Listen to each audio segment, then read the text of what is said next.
Once upon a time, in a small village in Nigeria, there lived a girl named Adaobi. Adaobi was a bright and lively child, but she always found herself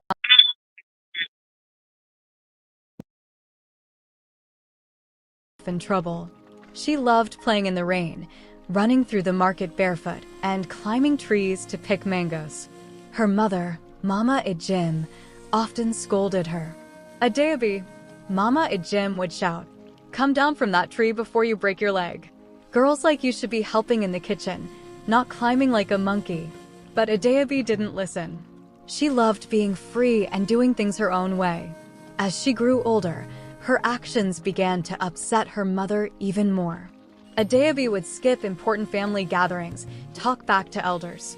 In their village, tradition was everything. Girls were expected to be respectful, humble, and obedient.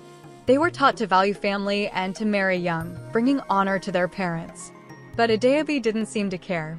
When the village elders would call meetings to discuss important matters, Adaobi would slip away to the riverbank, where she would daydream for hours or write her own stories on banana leaves. Mama Ejim was growing more frustrated by the day. The other women in the village began whispering behind her back. "Ah, this Adaobi, she will bring disgrace to her family," one woman said. "How can a girl be so stubborn?" another added. "Poor Ejim, she must be so ashamed." Mama Ejim felt the sting of their words like a slap on her face. She would go home, her anger bubbling inside her like hot oil. "Adaobi," she would scream, "do you hear what people are saying about us? Do you know how much shame you are bringing to this family?" But Adaobi would shrug. "Mama, I don't care what they say. Let them talk. It's my life." This only made Mama Ejim angrier. "Your life? Huh, what life? You are my daughter, and you will do as I say." Things got worse when suitors began to visit their home. Adaobi was now a young woman, and many men were interested in marrying her. One day, a wealthy cocoa farmer named Emeka came to their house. He was older than Adaobi, with a large belly and a booming voice. "I have heard of your daughter's beauty," Emeka said, smiling widely. "I will take good care of her. She will never lack anything." Mama Ejim was thrilled. Emeka was rich and respected in the village. But when she called Adaobi to greet him, Adaobi frowned. "I will not marry him," she said bluntly. "He's old enough to be my father." "Are you mad?" Mama Ejim hissed. "Do you know how lucky you are? Emeka is a good man." "I don't care," Adaobi replied. "I want to marry someone I love, not someone you choose for me." Emeka left angrily, and Mama Ejim was humiliated. After that day, no other suitor dared to come to their home. News of Adaobi's stubbornness had spread far and wide. As the months went by, the tension between mother and daughter grew unbearable. One fateful day, during a big family celebration, Adaobi refused to help serve food to the guests. Instead, she sat under a tree reading a book. When Mama Ejim saw her, she exploded with anger. "Adaobi, how do you sit there while everyone else is working? You're the first daughter. You should be setting an example." "Why should I?" Adaobi replied, looking up from her book. "I didn't ask for the celebration. If you want to impress people, do it yourself." Gasps filled the air as the guests stared in shock. Mama Ejim's face turned red with shame. Unable to control her rage, she grabbed Adaobi's arm and dragged her inside the house. "You are a disgrace," she shouted. "No daughter of mine behaves like this. And no mother of mine tells me how to live my life." Adaobi shot back. Her words stung like a whip.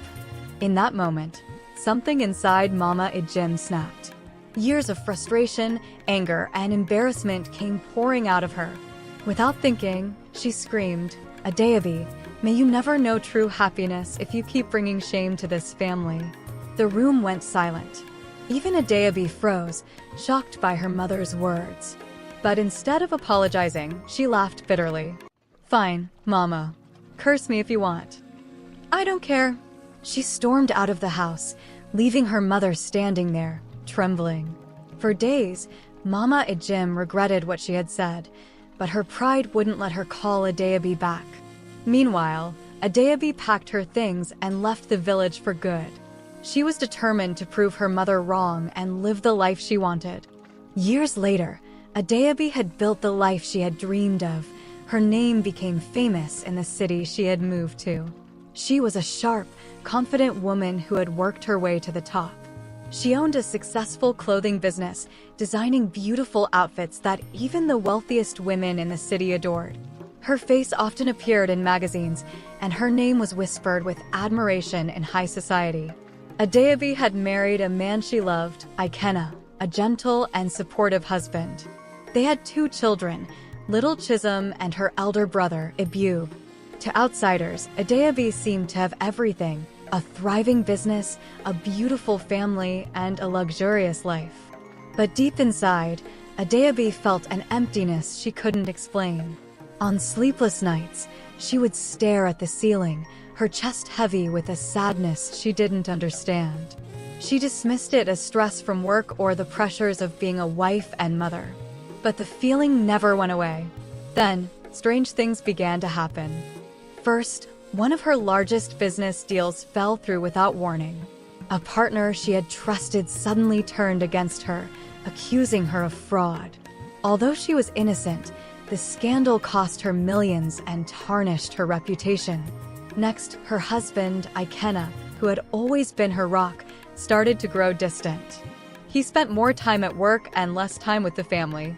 They argued over small things, and Adeobi began to feel alone in her marriage. The worst came when her youngest child, Chisholm, fell ill. What started as a simple fever turned into something more serious. Adeobi and Ikenna took her to the best hospitals, but the doctors couldn't figure out what was wrong. Chisholm grew weaker by the day, and Adeobi's heart broke as she watched her once lively daughter fade before her eyes. One evening, as Adeobi sat by Chisholm's hospital bed, tears streaming down her face, she began to think about her life. Despite all her success, nothing ever seemed to go smoothly for her. Every time she achieved something, it was followed by pain or loss. It was as if something invisible was holding her back from truly being happy. That night, she had a dream. She was standing in a dark forest, surrounded by whispers. The voices grew louder and louder until she could make out what they were saying. Curse, the curse, the curse. Adeobi woke up in a cold sweat. Her heart was racing, and her hands trembled. The word curse echoed in her mind. Could it be? Could her mother's words from so many years ago still have power over her? Determined to find answers, Adeobi began to visit spiritual guides. She went from church to church, meeting with pastors and prayer warriors. She even visited a few traditional healers, desperate for any insight into what was happening in her life. One day, an old priestess named Nneka listened carefully to Adeobi's story. Nneka was frail and wrinkled, with eyes that seemed to see into Adeobi's soul. "My child," Nneka said softly, "your pain is not ordinary. It is the result of words spoken in anger. Words can be like seeds. When planted in the soil of a person's life, they grow and bear fruit. Your mother's curse is the seed, and the fruit is the sorrow you feel." Adeobi's heart sank. She had always believed curses were just stories, something old people used to scare children. But now, the weight of Nneka's words felt real. "What do I do, Mama?" Adeobi asked, her voice shaking. Nneka sighed deeply. "A curse spoken by a mother is powerful, but it is not unbreakable. You must return to your roots. You must seek forgiveness from the one who cursed you. Only then will you be free." Adeobi's chest tightened. She hadn't spoken to her mother in years. She had left the village without looking back, refusing to acknowledge the family she felt had never understood her. The thought of returning filled her with dread. What if her mother didn't forgive her? What if it was too late? But Adeobi also knew she had no choice. If there was even a chance of saving her daughter and lifting the shadow over her life, she had to face her past. The next morning, Adeobi began packing her bags. She called Ikenna and told him she was going to the village. He didn't understand why, but he saw the desperation in her eyes and didn't question her. With little Chisholm still in the hospital, Adeobi kissed her daughter's forehead and promised to come back with answers. As the car drove through the winding roads leading to her village, memories of her childhood began to flood Adeobi's mind. The mango trees she used to climb, the dusty market streets, and most of all, her mother's stern face. For the first time in years, Adeobi felt like the little girl who had run away from everything. When the car finally stopped in front of her family's old house, Adeobi hesitated. Her hands were trembling as she stepped out. The house looked smaller than she remembered, and the garden was overgrown with weeds. Taking a deep breath, she walked to the door and knocked. Adeobi stood at the door, her heart pounding as if it wanted to leap out of her chest. The door creaked open, and there stood her mother, Mama Ejim. Time had softened her face, but not her stern gaze.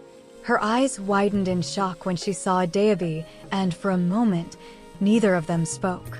"Mama," Adeobi finally said, her voice trembling. "I've come to see you."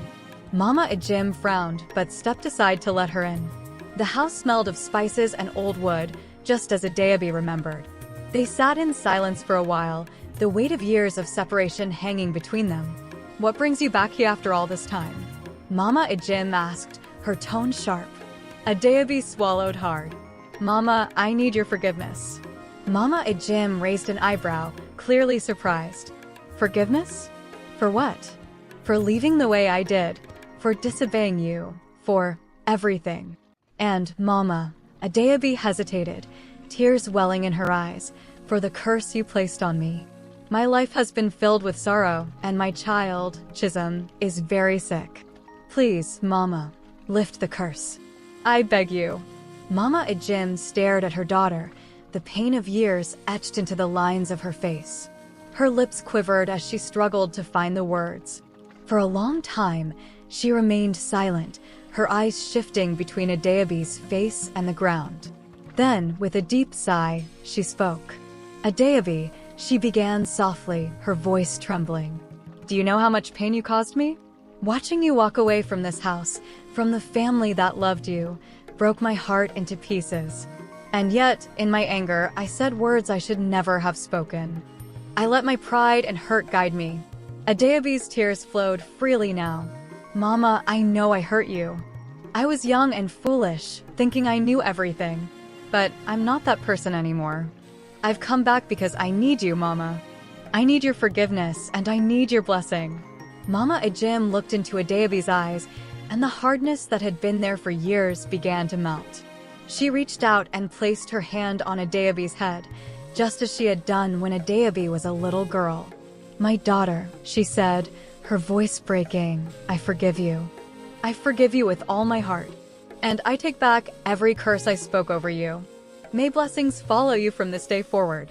Adeobi let out a sob, feeling a weight lift from her shoulders. "Thank you, Mama," she whispered. "Thank you."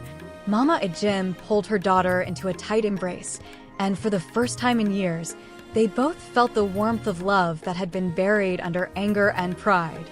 The bond between mother and daughter, though strained, had never truly been broken. That evening, the two women sat together under the stars, talking about the past, sharing stories, and laughing softly. Mama Ejim cooked Adeobi's favorite meal, yam porridge with smoked fish, and they ate together, just like old times. For the first time in years, Adeobi felt at peace. Before Adeobi left the next morning, Mama Ejim walked her to the edge of the village. She placed her hands on Adeobi's shoulders and said, "Go back to your family, Adeobi. Love them deeply and cherish every moment. And never forget where you come from. The strength of your roots will always carry you." When Adeobi returned to the city, she felt a change in her spirit. She visited Chisholm in the hospital and was overjoyed to find her daughter sitting up, smiling, and asking for food. The doctors were amazed at her sudden recovery, but Adeobi knew in her heart what had happened. Over the following months, Adeobi's life began to blossom. Her business flourished once again, her relationship with Ikenna grew stronger, and her family was filled with laughter and love. She made it a point to visit her mother often, bringing her grandchildren along so they could learn about their heritage. Adeobi also became an advocate for kindness and forgiveness. She often shared her story with others, teaching them the importance of healing wounds, no matter how deep they seemed. Moral lesson: words are powerful. They can heal or harm, bless or curse. As parents, we must choose our words carefully, for they have the power to shape the lives of our children. As children, we must honor and respect our parents, even when we don't always agree with them. The story teaches us that forgiveness is not just about letting go of anger. It is about restoring love and harmony. No matter how broken a relationship may seem, humility, love, and forgiveness can mend even the deepest wounds, bringing peace and blessings into our lives. Thanks for watching. Hope you enjoyed our story. Please like, share, and subscribe to our channel.